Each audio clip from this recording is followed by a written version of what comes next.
The lending corporation has a motto that says wealth is measured by integrity. News4Jax has just learned that for the past several weeks, the company had been secretly living up to that motto by putting up millions of its own cash to purchase millions of various medical masks from a manufacturer in China, then having those masks shipped to Florida. Chief Executive Officer Danijella Dragas says the corporation started this operation after realizing so many medical organizations throughout Florida were having a hard time obtaining personal protection equipment. I mean, they have to produce the product, they have to buy the materials, so they're under pressure. And for example, an order of 22 million that we had was backlogged with $178 million worth of other products ahead of that. So unless you had cash up front or you're paying a deposit, and if you're expecting to do cash on delivery, you can imagine where you would be in that supply chain. So we sort of stepped in.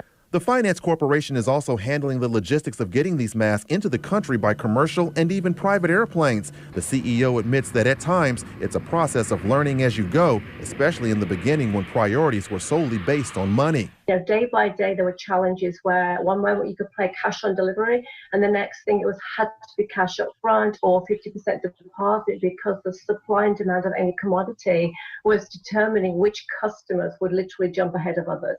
That has been the challenge. Once the masks arrive here in Florida, an undisclosed organization working with the lending corporation is responsible for distributing the masks to the intended hospital or medical office.